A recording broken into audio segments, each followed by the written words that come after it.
ପ୍ରେମରେ ବାନ୍ଧି ହଉ, ଗୋଟେ ପରିବାରରେ ବାନ୍ଧି ହଉ, ଯେଉଁ ପରିବାର କି ଆମ ପ୍ରତ୍ୟେକ ପାଇଁ ଚିନ୍ତା କରିଥାଏ, ଯେଉଁ ପରିବାର କି ଆମ ପ୍ରତ୍ୟେକଙ୍କର ନାମ ଧରି ପ୍ରତ୍ୟେକ ପାଇଁ ପ୍ରାର୍ଥନା କରାଯାଇଥାଏ। ଆଜି ଆସନ୍ତୁ ଆମମାନେ ଯେଉଁ ବାକ୍ୟ ଦେଖିବା ତ ଆପଣମାନେ ସମସ୍ତେ ପାଇବେ ମାଥ୍ୟୁ ପୁସ୍ତକ 25 ପର୍ବ 31 ରୁ 34। ମାଥ୍ୟୁ ପୁସ୍ତକ 25 ପର୍ବ ତାର 31 ପଦରୁ 34 ପଦ ପର୍ଯ୍ୟନ୍ତ। ସେଠାରେ ଏହିପରି ଲେଖାଯାଏ, ମନୁଷ୍ୟ ପୁତ୍ର ଯେତେବେଳେ ସମସ୍ତ ଦୂତଙ୍କ ସହିତ ସ୍ୱମହିମାରେ ଆଗମନ କରିବେ, ସେତେବେଳେ ସେ ଆପଣା ଗୌରବମୟ ସିଂହାସନରେ ଉପବେଶନ କରିବେ। ପୁଣି ତାହାଙ୍କ ଛାମୁରେ ସମସ୍ତ ଜାତି ଏକତ୍ର କରାଯିବେ। ଆଉ ମେଷ ବାଳକ ଯେପରି ଝାଗଠାରୁ ମେଷ ପୃଥକ କରେ, ସେହିପରି ସେ ସେମାନଙ୍କୁ ପରସ୍ପର ଠାରୁ ପୃଥକ କରିବେ। ମେଷମାନଙ୍କୁ ଆପଣା ଦକ୍ଷିଣ ପାର୍ଶ୍ୱରେ ଓ ଛାଗମାନଙ୍କୁ ବାମ ପାର୍ଶ୍ୱରେ ରଖିବେ।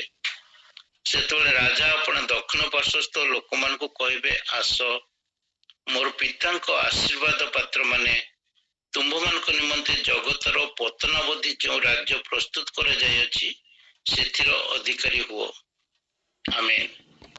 ଆସ ମାନେ ଗୋଟେ ମିନିଟ ପ୍ରାର୍ଥନା କରିବା।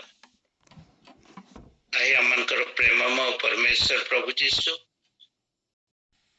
ତୁମର ଧନ୍ୟବାଦ ପ୍ରଶଂସା ଗୌରବ କରୁଛୁ ବାପା ଏଇ ସୁନ୍ଦର ସୁଯୋଗ ପାଇଁ।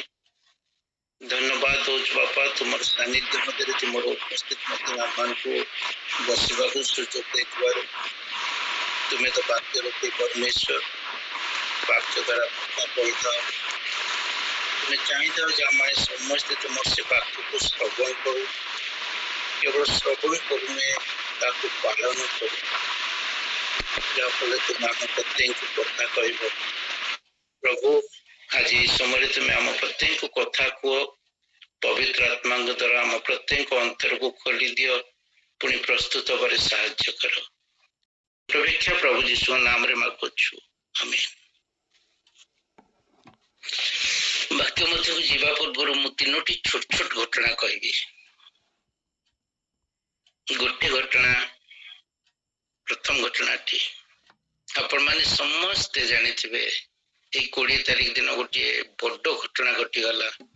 ସାରା ପୃଥିବୀରେ ଷ୍ଟକ୍ ମାର୍କେଟ ବନ୍ଦ ହେଇଗଲା। ସାରା ପୃଥିବୀରେ ଅନେକ ଉଡ଼ାଜାହାଜ ଉଡ଼ିବା ବନ୍ଦ କରି ହେଇଗଲା। ବିଶେଷ ଭାବରେ ଆମ ଇଣ୍ଡିଆରେ ତ 34ଟା ଇଣ୍ଡିଗୋ ପ୍ଲେନ୍ ବନ୍ଦ ହେଇଗଲା। କେହି ଆଉ ଉଡ଼ାଣ କରିପାରିଲେ ନାହିଁ। ତାର କାରଣ ଥିଲା ମାଇକ୍ରୋସଫ୍ଟର ବେସ୍ରେ କିଛି ଭାଇରସ ପଶି ଯାଇଥିଲା। ମନୁଷ୍ୟ ଆଜି ଆଗେଇ ଚାଲିଛି ସତ, କିନ୍ତୁ ଆମେ ଯେତେବେଳେ ଏସବୁ ବିଜ୍ଞାନକୁ ଦେଖୁ, ମନୁଷ୍ୟ ବହୁତ ଆଗେଇ ଚାଲିଛି। ଯେଉଁ ବିଜ୍ଞାନକୁ ଆମେ କହୁଛେ ବିଶେଷ ଜ୍ଞାନ, ଯେଉଁ କମ୍ପ୍ୟୁଟରକୁ କହୁଛେ ସବୁ କିଛି ସମାଧାନ କରିଦେଇ ପାରୁଛି ଅନେକ କଠିନ ବିଷୟକୁ, ସେ ବିଶେଷ ଜ୍ଞାନ ଦିନେ ବନ୍ଦ ହେଇଯିବ। ଏପରି ବିଭ୍ରାଟ ଘଟିଲା ସେଦିନ ଯେ ସାରା ପୃଥିବୀ ଇତସ୍ତତ ହେଇଗଲେ। 5 ଦିନ 25 ତାରିଖ 26 ତାରିଖ ଯାଏ ତା ମଧ୍ୟ ଠିକ ହୋଇପାରିନ। ଦ୍ୱିତୀୟ ଘଟଣାଟି ଏହିପରି ଥିଲା, ଗୋଟେ ଝିଅ ବିଷୟରେ। ବହୁତ 40 ବର୍ଷ ତଳର କଥା। ଗୋଟେ ଝିଅ କଲେଜରେ ପଢୁଥାଏ, ଫାଇନାଲ ଇୟର, ବହୁତ ସୁନ୍ଦର ଦେଖିବାକୁ, କଲେଜର କୁଇନ୍ ଥାଏ। କଲେଜ ଆସିଲେ ସମସ୍ତେ ଖୁସି ହେଇଯାଆନ୍ତି, ସେ ହସିଲେ ପିଲାମାନେ ଖୁସି ହୁଅନ୍ତି, ତା ସାଙ୍ଗରେ କଥାବାର୍ତ୍ତା ହବାକୁ ପିଲାମାନେ ଦୌଡ଼ନ୍ତି, ଆଉ କେମିତି ଆମେ ତା ସାଙ୍ଗେ ଟିକେ କଥାବାର୍ତ୍ତା ହବା। ସେ ଯେତେବେଳେ କାହା ସାଙ୍ଗେ କଥା ହୁଏ, କ୍ଲାସରେ ବସେ, ପିଲାମାନେ ଆନନ୍ଦିତ ହୁଅନ୍ତି। ତାର ବାପା DSP ଥିଲେ, ପଇସା ବହୁତ, ସୁନ୍ଦର ଡ୍ରେସ ପିନ୍ଧିକି ଆସେ, ଧନୀ ଘରର ପିଲା, ଗାଡିରେ ଆସେ, ବହୁତ ଗାଡି ମଟର, କୋଠା ବାଡି ଥିଲା। ଯେତେବେଳେ ସେ କ୍ୟାଣ୍ଟିନରେ ପଶିଯାଏ, ପିଲାମାନଙ୍କର ଅନେକ ପିଲା ସେ କ୍ୟାଣ୍ଟିନକୁ ମଧ୍ୟ ଯାଆନ୍ତି ଖାଦ୍ୟ ଖାଇବାକୁ। କ୍ୟାଣ୍ଟିନ ବାଲା ଖୁସି ହେଇଯାଏ, ଯାହା ହଉ ମୋର କ୍ୟାଣ୍ଟିନ ଏଇ ପିଲାଟି ଯୋଗୁ ବହୁତ ଫୁଲ ହେଇଯାଉଛି। 40 वर्ष बीती जाए। 40 वर्ष पर से दिने पुणी कॉलेज रो गोटे रियूनियन होईची। आर्ट साइंस कॉमर्स पिला माने समस्त एकाठी होइछंती, जते जन जीवित अछंती। अनेक अपेक्षा करछंती हमर से स्वप्न सुंदरी को देखिबा केमती अछि बोली। आउ से आसीची रियूनियन में समस्त एकाठी होइछंती, किंतु से चमक नहीं, तार चमक थोड़ी थोड़ी हो जाइछि। से अनेक घात प्रतिघात दे जाइछि। तार स्वामी नांती, तार दुई पिला परस्पर भितरे अशांति भिन्न भिन्न जगार अछंती, ताकू भी पचार नांती। तार आसीबा को गाड़ी नहीं, से सौंदर्य नहीं। जो समय लोक माने देखिले ता खुशी होतिले केमती मिसिबे बोली, एबे ताको के पचार नांती। देखिबा को से सुंदर कि तार समय बीती जाइछि।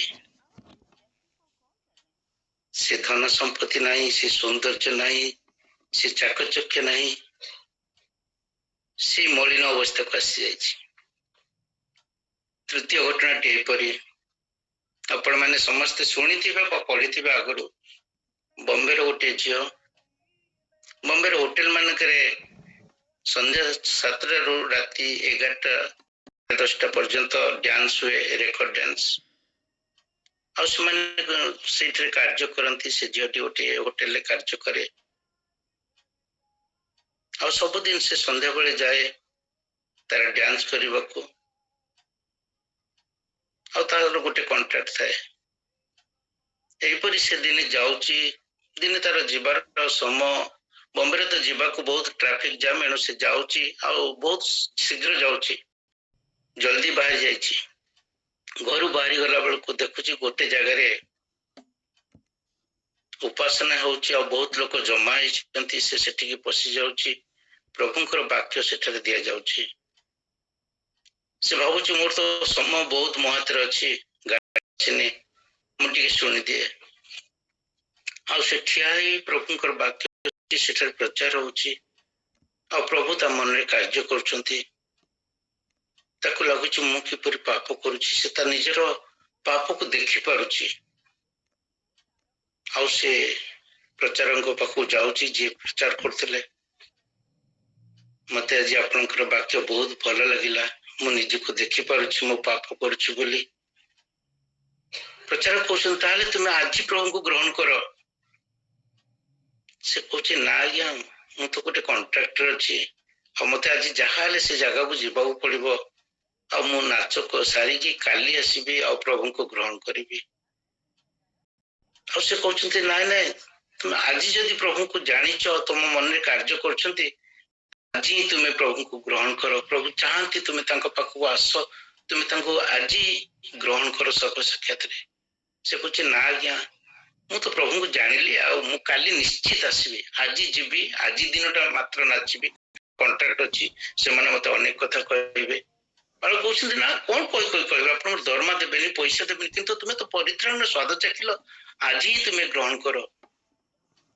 से कुछ ना कि मु आज दिनटा जाउची आ काली मु आसीबी। से फेरी गला कहना मोर कॉन्ट्रैक्ट अछि, मते जहां रे जीवा पड़िबो। आ से बस रे बसिची, जीवा बट तार बस रे एक्सीडेंट होउची, तार मृत्यु होउची। से आ काली देखि पारनी, ता जीवन रे काली आ आसीनी कि से प्रभु को ता जीवन में ग्रहण कर पारे नाही। तीनोटी घटना अपन देखिले, आसंत मन को से वाक्य को जीवा। तीनोटी घटना को मन रखिथिबा, पुणी से माने ता को आउथरे सुनिबा। हमन पर वाक्य आज थिला जहां माने पढ़िले,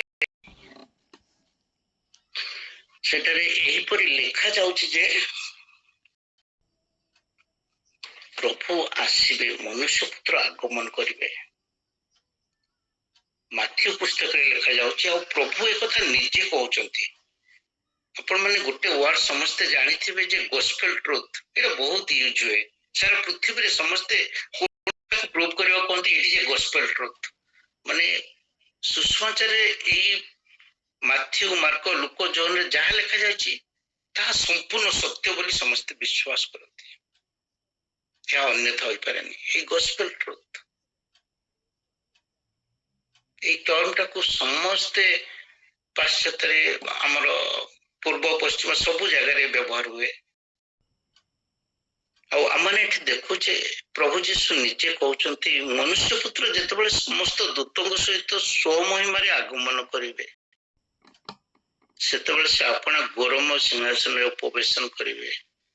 ତାମାନେ ପ୍ରଭୁ ଆସୁଛନ୍ତି, ଆଉ ଥରେ ଆସିବେ, ଆଉ ଆମମାନଙ୍କର ବିଚାର କରିବେ। ବିଚାର ସୁନିଶ୍ଚିତ। ଆମମାନେ ସବୁଦିନ ଶୁଣୁଛେ ଆଶୀର୍ବାଦ ପାଇବା, ଅନୁଗ୍ରହ ପାଇବା, ଆମମାନଙ୍କ ମନ ଖୁସି ହଉଛି, ଆନନ୍ଦିତ ହଉଛି, ଭରସାରେ ଭରି ଯାଉଛି। ତା ଆଗକୁ କଣ ଅଛି? ତା ଆଗକୁ ବିଚାର ଅଛି, ଆଉ ବିଚାର ସୁନିଶ୍ଚିତ। ଆମେ ଯୋଉମାନେ ମରିବା, ଯୋଉମାନେ ଜୀବିତ ଥିବା, ପ୍ରଭୁ ଯେତେବେଳେ ଆସିବେ ଆମ ସମସ୍ତଙ୍କର ବିଚାର, ଆଉ ତାହା ହଉଛି ଅନନ୍ତ ବିଚାର। ଆମେ ଦୁଇଟି ବିଷୟ ଦେଖୁଛେ, ଅନନ୍ତ ଜୀବନ ଓ ଅନନ୍ତ ଦଣ୍ଡ, ଅନନ୍ତ ଶାସ୍ତି। ପ୍ରଭୁ ଯୀଶୁଙ୍କର ଦ୍ୱିତୀୟ ଆଗମନ ସୁନିଶ୍ଚିତ। ଯୀଶୁ ନିଶ୍ଚିତ ଆସୁଛନ୍ତି। ସେ କେତେବେଳେ ଆସିବେ, କେଉଁ ମୁହୂର୍ତ୍ତରେ ଆସିବେ କେହି ଜାଣିନାହାନ୍ତି, କିନ୍ତୁ ସେ ନିଶ୍ଚିତ ଭାବରେ ଆସିବେ। ଏଇ କଥା ସେ ନିଜେ କହୁଛନ୍ତି। ଯେତେବେଳେ ମନୁଷ୍ୟ ପୁତ୍ର ସମସ୍ତ ଦୂତଙ୍କ ସହିତ ସ୍ୱମହିମାରେ ଆଗମନ କରିବେ ସେତେବେଳେ ସେ ଆପଣା ଗୌରମ ସିଂହାସନରେ ଉପବେଶନ କରିବେ। ଖ୍ରୀଷ୍ଟଙ୍କର ଆଗମନ ଗୋଟେ ରାଜକୀୟ ଆଗମନ। ସେ ଗୌରବ ଏବଂ ଶକ୍ତିର ସହିତ ଆଗମନ କରିବେ। ଅର୍ଥାତ୍ ପ୍ରଭୁ ଯୀଶୁ ଗୌରମ ଶରୀରରେ ଶକ୍ତିଯୁକ୍ତ ଭାବରେ ଏଇ ଜଗତକୁ ଆସିବେ। ତାଙ୍କର ସେ ଆଗମନକୁ ଆମମାନେ ସମସ୍ତେ ଦେଖିବା। ମୃତ ହେଲେ ବି ଆମମାନେ ଉଠିବା ଆଉ ତାହା ଦେଖିବା। ଯୋଉମାନେ ଜୀବିତ ଅଛନ୍ତି ସମସ୍ତେ ଦେଖିବେ। ଆମେ ଯଦି ଜୀବିତ ଥିବା ଆଉ ଆମର ଜୀବିତ ଥିବା ପ୍ରମାଣେ ପ୍ରଭୁ ଯୀଶୁ ଯଦି ଆସିବେ ତାହେଲେ ଆମମାନେ ସମସ୍ତେ ତାଙ୍କୁ ଏଇ ସ୍ୱ ଶରୀରରେ ଦେଖିବା। ଜଗତର ପ୍ରତ୍ୟେକ ଲୋକ ତାଙ୍କୁ ଦେଖିବେ। ଯୋଉମାନେ ତାଙ୍କର ବିନ୍ଧିଥିଲେ, ଯୋଉମାନେ ତାଙ୍କ ଉପରେ ଛେପ ପକେଇଥିଲେ ସେମାନେ ମଧ୍ୟ ଦେଖିବେ। ଯେହେତୁ ସେ ସ୍ୱମହିମାରେ ଦୂତମାନଙ୍କ ସହିତ ଆଗମନ କରୁଛନ୍ତି। ପ୍ରଥମ ଆଗମନରେ ଯେତେବେଳେ ପ୍ରଭୁ ଯୀଶୁ ଆସିଥିଲେ ସେ ଏକ କୁମାରୀ ଗର୍ଭରେ ଜନ୍ମ ହେଲେ, ଗୁହାଳ କୁଣ୍ଡରେ ଶୋଇଲେ। ଲେଖା ଅଛି ତାଙ୍କ ପାଇଁ ସ୍ଥାନ ନଥିଲା। ମନୁଷ୍ୟମାନଙ୍କ ମଧ୍ୟରେ ସେ ବାସ କଲେ, ଅନ୍ଧମାନଙ୍କୁ ଚକ୍ଷୁ ଦେଲେ, ମାନଙ୍କୁ ଶୁଣିବାକୁ ଦେଲେ, ମୂକମାନଙ୍କୁ ବଚନ ଦେଲେ, ଛୋଟାକୁ ଚାଲିବାକୁ ଦେଲେ, କୁଷ୍ଠୀମାନଙ୍କୁ ସୁସ୍ଥ କଲେ, ରୋଗୀମାନଙ୍କୁ ସୁସ୍ଥ କଲେ, ମାନଙ୍କୁ ଜୀବନ ଦେଲେ, ପାପୀମାନଙ୍କୁ ରକ୍ଷା କରିବା ପାଇଁ କ୍ରୁଶ ଉପରେ ନିଜର ପ୍ରାଣ ଦେଲେ। ଆମ ପ୍ରତ୍ୟେକଙ୍କର ଜୀବନକୁ ରକ୍ଷା କରିବା ପାଇଁ ସେ ନିଜର ବହୁମୂଲ୍ୟ ଶରୀରକୁ କ୍ରୁଶରେ ବଦ୍ଧ କଲେ, ମୃତ୍ୟୁବରଣ କଲେ, କବରସ୍ଥ ହେଲେ, 3 ଦିନ ପରେ ପୁଣି ଉଠିଲେ। 40 ଦିନ ପର୍ଯ୍ୟନ୍ତ ଅନେକଙ୍କୁ ତାଙ୍କର ଶିଷ୍ୟମାନଙ୍କୁ ଦର୍ଶନ ଦେଲେ। ତାପରେ ସେ ସ୍ୱ ଶରୀରରେ ସ୍ୱର୍ଗାରୋହଣ କରୁଛନ୍ତି। ପ୍ରେରିତ 1:11 ପଦରେ ଲେଖାଯାଏ ସେ ଯେପରି ସ୍ୱର୍ଗାରୋହଣ କଲେ ସେହିପରି ସେ ଆଗମନ କରିବେ। ଯେତେବେଳେ ପ୍ରଭୁ ଯୀଶୁ ସ୍ୱର୍ଗାରୋହଣ କଲେ ସେତେବେଳେ ଦୂତମାନେ କହୁଛନ୍ତି, ହେ ଗାଲିଲୀୟ ଲୋକମାନେ କଣ ଦେଖୁଅଛ? ଯେଉଁ ଯୀଶୁଙ୍କୁ ସ୍ୱ ଶରୀରରେ ସ୍ୱର୍ଗରେ ଗୃହୀତ ହେବାର ଦେଖୁଅଛ, ଠିକ ସେହିପରି ସେ ତାଙ୍କୁ ଆସୁଅଛନ୍ତି।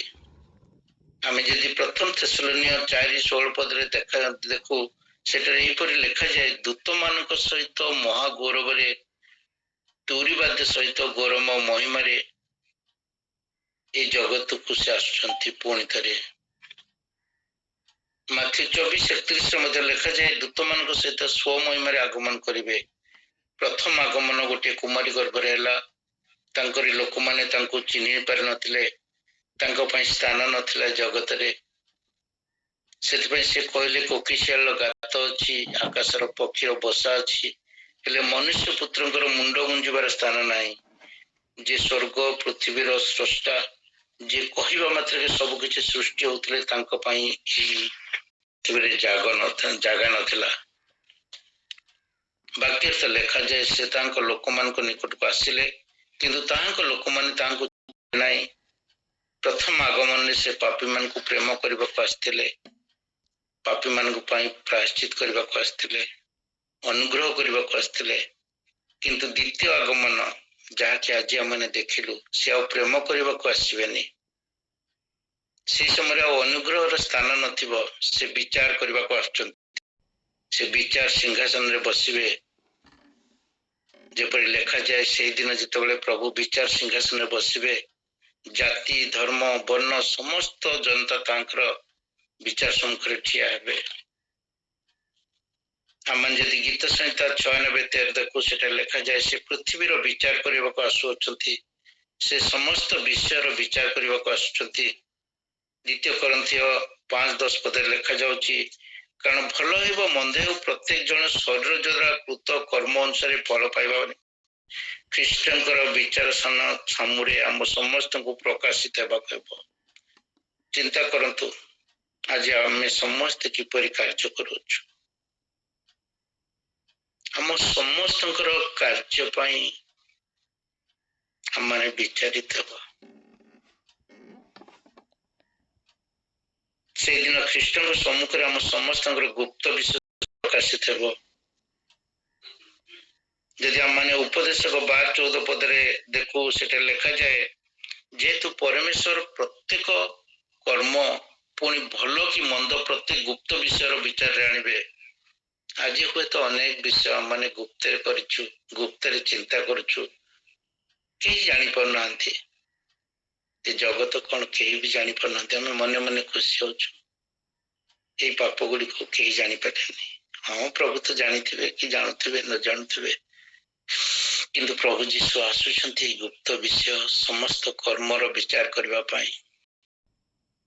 आउ से प्रेम करबा को आसुनांती। से शारीरिक भाव में आम जो कार्य करूचु, जहा करिचु, जो कथबार्ता करिचु, प्रतिटी चालीचलन, प्रतिटी व्यवहार, प्रतिटी धार्मिक जीवन, प्रतिटी पाप सबुर विचार करिवे। प्रकाशित वाक्य लेखा अछि, देख आम शीघ्र आसुचु प्रत्येक लोक को तार कर्म अनुसार पुरस्कार दबा पाई। आपण चिंता करंतु प्रभुंकर स्वर्गारोहण ठारू तांकर द्वितीय आगमन पर्यंत जो गैप अछि, स्वर्गारोहण करबा दिन ठारू आगामी समय जो दिन द्वितीय आगमन करिवे गैप रहिला, ता हमन पय अनुग्रह समय। प्रभु कहते तुम्हें विश्वास कर, मो पाखु फेरी आस, मो अनंत जीवन देवी। प्रभु हमन को अनुग्रह करि चलिछंती, अनुग्रह करि चलिछंती, अनुग्रह करि चलिछंती, किंतु सब समय गोटे शेष अछि। आ से बात से निजे कहले मो महा गौरव रे मनुष्य पुत्र आसुछंती। आमने भावुछु जे तांकर द्वितीय आगमन विलंब होछि, किंतु से केतेबेले को मुहूर्त प्रभु आसबे आमने जानि ना। जन वाक्य लेखा अछि, प्रत्येक लोक को से तार कर्म अनुसार पुरस्कृत करबा पई पुरस्कार धरि आछंती। समस्त कर्म किपरि अछि, हमें सकाळु रात्रि जाए परिश्रम करि चलिछु, कर्म करि चलिछु। युवा माने सकाळु उठी परिश्रम करती, किपरि व्यवहार करती, किपरि चालीचलन करती। वयस्क माने जहाँ भी कर्म करती सबु विषय प्रभु विचार करिवे। प्रथम कोरिन्थीय 3:13 लेखा जाए, प्रत्येक जनर कर्म कि प्रकार प्रकाश पाइबो, प्रत्येक जन कर्म कि प्रकार प्रकाश पाइबो। आउ से आमर कर्म गुड़ी को अग्नि द्वारा विचार करिवे। प्रभु सिंहासन रे बसिला परे विचार करिवे, तांको हस्त रे दंड अछि। से न्याय विचार करिवे, अन्याय करिवे नाही। से आमन को पुरस्कार देवे। आमन तो गत दिन रे सुनथुलो, गत काली सुगंधित विषय आमन कर जीवन कोन सेही परि सुगंधित अछि, जहाँ को मैंने प्रभु को पाखे समर्पित हो, जहाँ को प्रभु देखी कहबे से तो मो ପାଇଁ उत्तम कर्म କରିଅଛି। ଯେପରି ଗତକାଲି ଆମମାନେ ଶୁଣୁଥିଲୁ, ଆମମାନଙ୍କର କର୍ମ ପରୀକ୍ଷା କରାଯିବ। ସେ କର୍ମ ଅନୁସାରେ ଆମମାନେ ପୁରସ୍କାର ପାଇବା। ସେ କର୍ମ ଅନୁସାରେ ଆମମାନଙ୍କୁ ତୋଲା ଯିବ। ଅଗ୍ନିମ ହ୍ରଦରେ ଆମମାନେ କଣ ସ୍ଥାନ ପାଇବୁ କି ପଡ଼ିବୁ, ନା ପ୍ରଭୁଙ୍କର ସେ ଗୌରବମୟ ସ୍ଥାନରେ ଆମମାନେ ବାସ କରିବୁ, ନା ଆମମାନେ ସେହିପରି ଅବସ୍ଥାରେ ଠିଆ ହୋଇ ରହିବୁ। ଆମମାନଙ୍କର ନାଁ ଜୀବନ ପୁସ୍ତକରେ ଅଛି ନା ନାହିଁ। ଆମମାନ ଯଦି ପ୍ରକାଶିତ୍ର 20:11-13 ଦେଖାଯାଏ, ସେଠାରେ ଏହିପରି ଲେଖାଯାଉଛି। ପ୍ରକାଶିତ ବାକ୍ୟ 20 ପର୍ବ 11-13 ଯାଏ ପଢିବା ଟିକେ।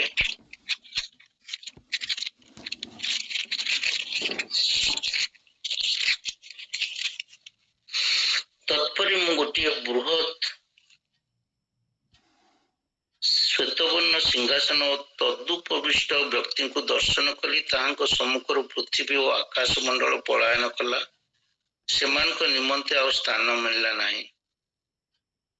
ପୁଣି ମୁଁ କ୍ଷୁଦ୍ର ଓ ମହାନ ସମସ୍ତ ମୃତ ଲୋକଙ୍କୁ ସିଂହାସନର ସମ୍ମୁଖରେ ଠିଆ ହୋଇଥିବାର ଦେଖିଲି।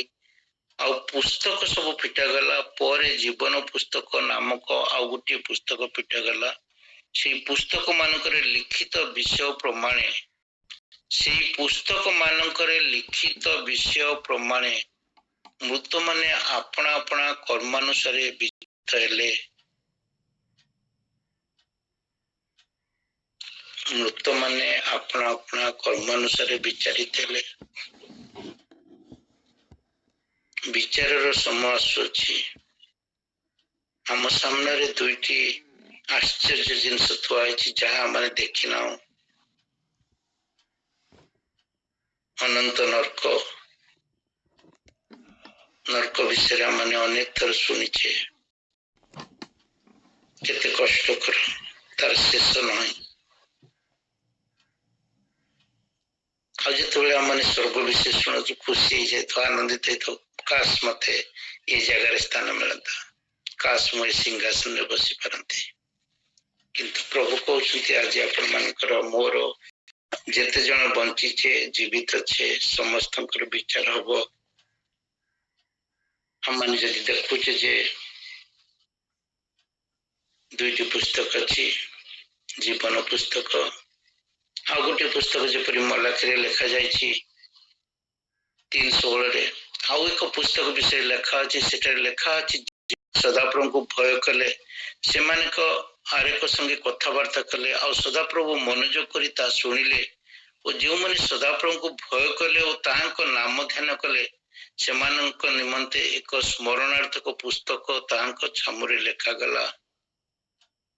ସେଇଦିନ ମଧ୍ୟ ସ୍ମରଣାର୍ଥକ ପୁସ୍ତକ ଫିଟାଯିବ। ଯେଉଁମାନେ ପରମେଶ୍ୱରଙ୍କ ବିଷୟରେ ବାର୍ତ୍ତାଳାପ କରିବେ, ପ୍ରଭୁଙ୍କୁ ଭୟ କରିଥିବେ, ପ୍ରଭୁଙ୍କ ପାଇଁ କାର୍ଯ୍ୟ କରିଥିବେ, ତାହାଙ୍କ ନାମକୁ ଉଚ୍ଚକୃତ କରିଥିବେ, ତାହାଙ୍କ ନାମ ଏହି ସ୍ମରଣାର୍ଥକ ପୁସ୍ତକରେ ଲେଖାଯିବ। ଆଜି ଆମେ ଯେତେ ସବୁ କର୍ମ କରୁଛୁ, ଗୁପ୍ତରେ ହଉ ପ୍ରକାଶରେ ହଉ, ଏସବୁ ବିଷୟ ସ୍ମରଣାର୍ଥକ ପୁସ୍ତକରେ ଲେଖାଯାଉଛି। ତାପରେ ଜୀବନ ପୁସ୍ତକ ଆଉ ଏକ ପୁସ୍ତକ ଫିଟାଯିବ, ଯେଉଁ ବିଷୟ ଆମେ ପଢିଲେ ପ୍ରକାଶିତ 20:12। ସେହି ପୁସ୍ତକରେ ଲିଖିତ ବିଷୟ ପ୍ରମାଣେ ମୃତମାନେ ଆପଣା ଆପଣା କର୍ମାନୁସାରେ ବିଚାରିତ ହେଲେ। ଆଉ ଯୋଉମାନଙ୍କ ନାଁ ସେଥିରେ ନଥିବ, ସେମାନେ ଅଗ୍ନିରେ ଫିଙ୍ଗାଗଲେ। ଏହା ହଉଛି ଦ୍ୱିତୀୟ ମୃତ୍ୟୁ। ଆମମାନେ ଯେତେବେଳେ ସେ ମାଥିକୁ ପୁଣି ଫେରିଯିବା, ପ୍ରଭୁ କଣ କରୁଛନ୍ତି? ସେ ମେଷପାଳକ ଯେପରି ଛାଗ ଠାରୁ ମେଷ ପୃଥକ କରେ, ସେହିପରି ସେ ସେମାନଙ୍କୁ ପରସ୍ପର ଠାରୁ ପୃଥକ କରିବେ। ସେ ମେଷମାନଙ୍କୁ ଆପଣା ଦକ୍ଷିଣ ପାର୍ଶ୍ୱରେ ଓ ଛାଗ ମାନଙ୍କୁ ବାମ ପାର୍ଶ୍ୱରେ ରଖିବେ। ଆପଣ ମାନେ ଚିନ୍ତା କରନ୍ତୁ, ଯେତେବେଳେ ଆମେ ପିଲାଦିନ ଭିତରେ ଯଦି ଆମେ କୌଣସି ସମୟରେ ପ୍ରାଇଜ ଆଣିବାକୁ ଯାଇଛୁ, ଆମମାନଙ୍କୁ କେମିତି ଲାଗିଥିଲା? କୌଣସି ପୁରସ୍କାର ବେଳକୁ ଆମମାନଙ୍କ ମନ କେତେ ଉତ୍ଫୁଲ୍ଲିତ ହେଉଥିଲା।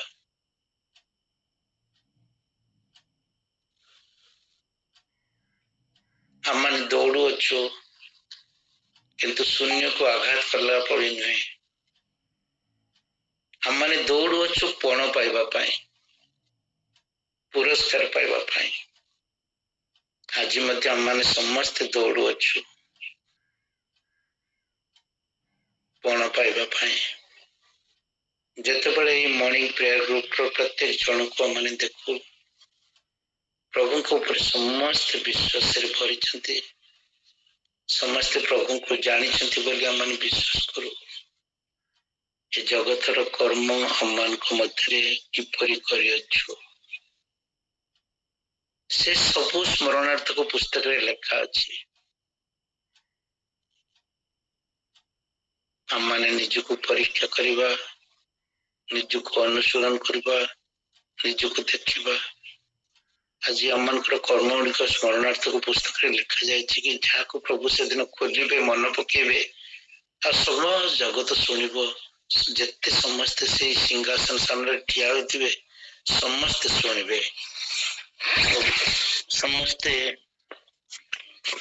आम को देखुवे जिते मैंने मुकुट पिंधा केते आश्चर्य आम तो मझे शुणुले अम्लान मुकुट विषय भिन्न भिन्न मुकुट विषय आम 2-3 दिन तले शुणुले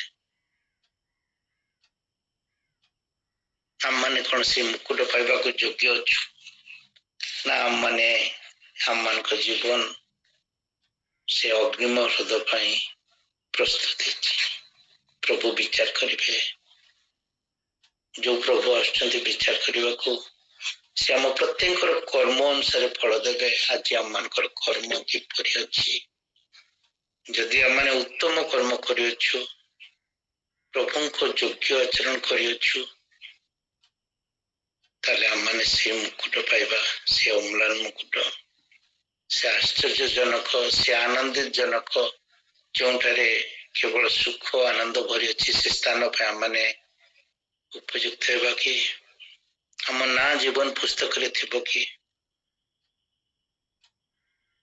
तो प्रतिदिन आम अनुग्रह पर अनुग्रह पाई चलीचु कारण आम से अनुग्रह समय करुछु जो समय कि प्रभु आम को केवल अनुग्रह रे तांकर पुत्र कन्या हबार सुजोग देछंती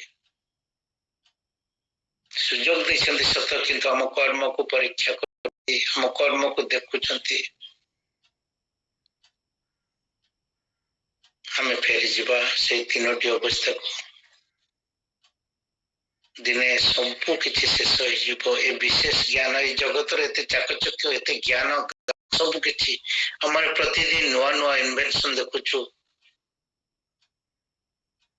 काली मु पढुथली गोटे जगह रे जे समय आसुछि पृथ्वी लोक माने आ कार्य करिबा को पाइबेनी अनेक अनेक लोक अनएम्प्लॉयड हे जिवे कारण कंप्यूटर सेमान को स्थान नै जिवो किंतु समय भी आसुछि जो समय समस्त विशेष ज्ञान रे तैयारी होइथिबा जहाँ भी हो तार शेष हेब हमें तो बाकी देखुଛୁ जे आकाश और पृथ्वी मतलब मोड़ी किपरि ताहा चली जाउछि ताहा रहु नाही शेष हो जाउछि सब किछर शेष हेब हमने देखुछु से जीवर जीवन पर दिन आश्चर्य भरी होइथिबा पिला आज मलिन पड़ी जाइछि केही तार को अनु नाहंती देखु भी नाहंती जहाँ को देखले आनंदित होते आज आम जीवन किपरि चाकचक्य भितर बुड़ी रोचु केते सुंदर दृश्य माने आमन सुंदर खाद्य सुंदर वस्त्र सुंदर भावुछु बहुत सुंदर आम जीवन यापन करछु प्रभु मते बहुत आशीर्वाद करछंती किंतु लाजार सेदना जीपरि प्रभु को कोल बसला माने कोन प्रभु को कोल पई आज उपयुक्त हम देखुछु से छोट से झील के विषय जे कि प्रभु को जानूची किंतु कहूँ काली मुझे भी प्रभु को ग्रहण करी काली आसुना प्रभु आज आम समस्त को पचारती रे पुओ रे झील सका उठी तू मो पाखे बसुचु प्रार्थना करुचु मु तोर कर्म देखुची तू तो ते निज को समर्पित कलु मो पाखे तू उत्तम कर्म कर, तो ना स्मरणार्थ पुस्तक रे सब कर्म लेखा थिबो। केते उत्तम आम करूछु, जदि आम माने उत्तम कर्म करूछु, जदि आम माने प्रभु को दृष्टि उत्तम अच्छु, ताले प्रभु कहते मु ते प्रहरी कर नियुक्ति करी अन्यर रक्तर दायित्व हेबो। जदि तो चारि पाखे थिबा अनेक अनेक आत्मा जे हजि जिबे, चली जिबे, मरी जिबे, सेमानकर निकास मु तो ठारू नेबी। कारण मु ते पृथ्वीकृत कली, मु ते आशीर्वाद कली, ते अनुग्रह कली, मु ते प्रहरी कर नियुक्ति कली। तो चारिपटे आज अनेक अनेक लोक पापरे बुड़ी छंती। तो चारिपटे थिबा अनेक लोक आज मते जानी नाहंती, चिन्ही नाहंती। तू मोर स्वर सुनलु, मोर हेलु, एणु मु ते प्रहरी कर आज नियुक्ति करूची। जदि तू सेमान को पाई सेमान को सचेतन न करू, ताले सेमान को रक्तर दायित्व हेबो।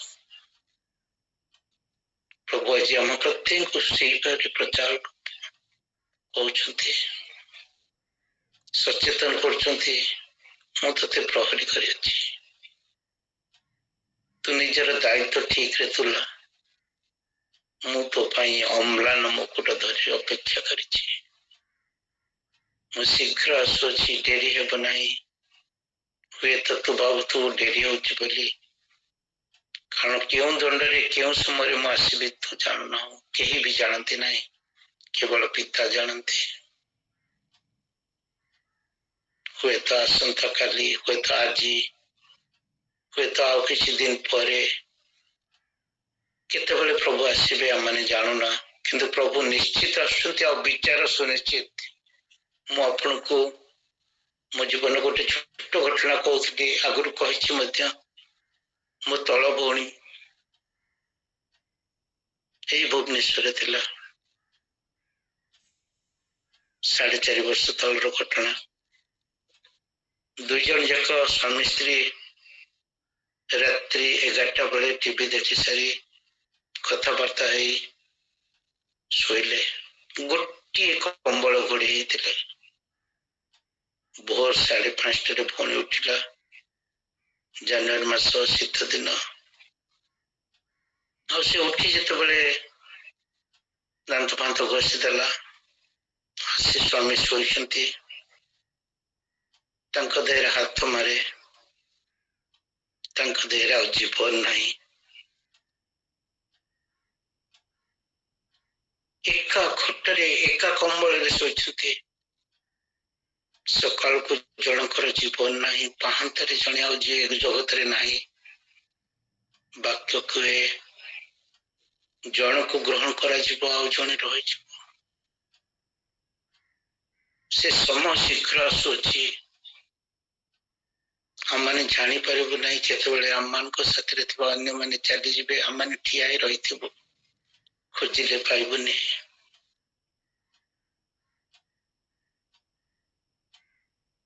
से समय पे हम माने कोन प्रस्तुत के?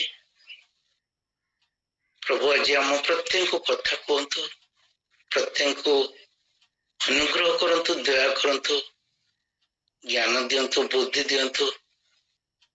हम माने ताको पाके समर्पित हो जेपरि हमकर कर्म ताहांको इच्छा अनुसार जो कर्म हम माने विचारित हो। प्रभु ए छोट वाक्य हम प्रत्येक को कथा कहतु। आमेन। हालेलुया। नीले आसमां के पार जाएंगे, मेरा यीशु रहता वहाँ। नीले आसमां के पार जाएंगे, मेरा यीशु रहता वहाँ। हम मिलेंगे बादलों पर, हम मिलेंगे बादलों पर,